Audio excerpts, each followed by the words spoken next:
Consider this. The air defense systems that the United States of America has at its disposal at this moment can shoot down a ballistic missile with a reliability of just about 50%. With this being the case, how protected is the United States from North Korea's ballistic missiles? To counter the threat of intercontinental ballistic missiles, the United States has built up formidable anti-missile defense systems. The United States has 3 layers of protection to guard itself against North Korean ICBMs. Any missile launched from North Korea that is detected by a satellite can be shot down using ground-based interceptors that are stationed in South Korea. The sea-to-air interceptors from US ships that are stationed in the Pacific. And the final line of defense are the surface-to-air interceptors based in Alaska and California. But here's the catch. In the shooting down of ballistic missile experiments conducted by the United States since 1999, it has been successful in just 50% of the test scenarios.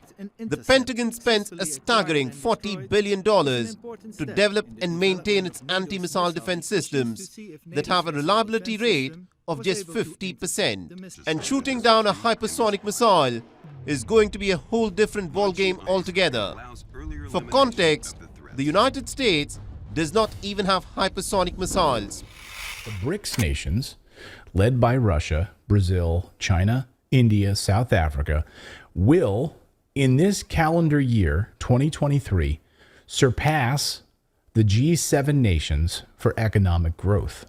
Now, do with that what you want. So this is according to Bloomberg today. According to Bloomberg, based on the latest IMF data, the BRICS countries will contribute 32.1% of the world's growth, compared to the G7's 29%. This is astonishing when you think about the amount. Russia is the most sanctioned country in world history right now. They're managing, along with Brazil, China, also under intense Western pressure, to surpass Western governments, the United States, US dollar, for global output and economic growth. It's astonishing.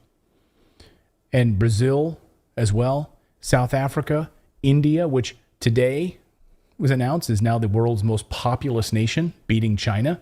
And I cannot understand this. I mean, if people don't understand like what world shifting moment we're in right now, like you'll be able to tell your kids you were alive during 2023 when you saw these things shifting. Civilians in Taiwan are signing up for combat training in preparation for an invasion by China. Dozens of private companies on the island are also offering classes to develop a corps of, quote, civilian warriors. For Carl Kuo, China's intention to take Taiwan by military force looks and feels more real with each coming day.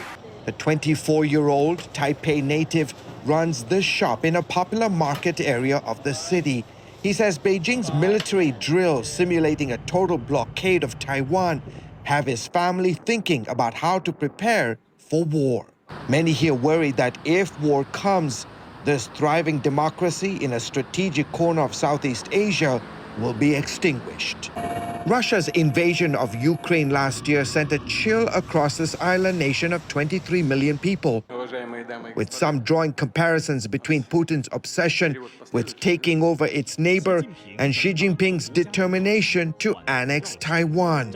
A popular saying among people here is Ukraine today, Taiwan tomorrow. Joe Biden has been in Ireland this week, and I'm about to play for you what might be the most disturbing line ever to come out of the president's teleprompter. And he still managed to screw it up. So thank you all. God bless you all. Let's go lick the world. Let's get it done. Let's go lick the world. Well, I guess it's not going to lick itself. This was just the capstone to what has been a pretty eventful family trip to Ireland. Oh yeah, for some reason, Joe took his sister Valerie, as well as the smartest guy he knows, Hunter, along for the ride. I wonder what Hunter was doing there. Could it have been to connect with the Bidens' ancient ancestral roots in Ireland?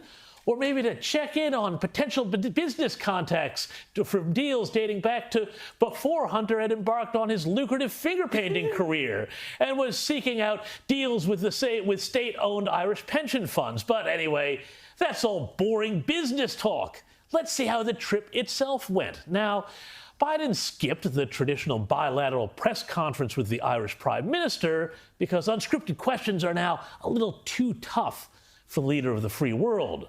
Instead, while he didn't meet the press, he did meet the Irish president's dog.